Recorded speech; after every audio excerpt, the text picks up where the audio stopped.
ভালোবাসে, আল্লাহ ভালোবাসাকে কবুল কর। আল্লাহ হাজার হাজার লক্ষ লক্ষ মানুষের ভালোবাসা কবুল করে।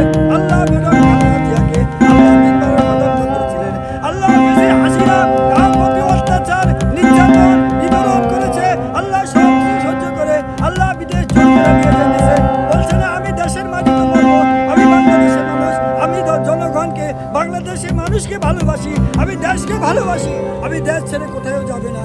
আল্লাহ তার নিয়ত কবুল করেছে, আল্লাহ তার নিয়ত কবুল করেছে।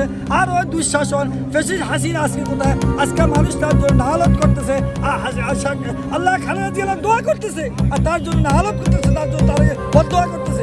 আল্লাহ তুমি আল্লাহ এই খালেদা জিয়াকে আল্লাহ তুমি কবুল করে, মানুষকে কবুল করে, মানুষের নিয়তকে কবুল করে, ভালোবাসাকে কবুল করে, তাকে তুমি জান্নাতুল উচ্চ মাকাম দান করো। আল্লাহ জান্নাতুল ফেরদাউস নসিব করো। আল্লাহ এই জনগণের আশা আকাঙ্ক্ষা আল্লাহ তুমি কবুল করো। সুবহান রাব্বিকা রাব্বিল ইজ্জাতি আম্মা ইয়াসিফুন ওয়া সালামুন আলাল মুরসালিন আলহামদুলিল্লাহি রাব্বিল আলামিন। বিহাক্কি কালিমাতি লা ইলাহা ইল্লাল্লাহু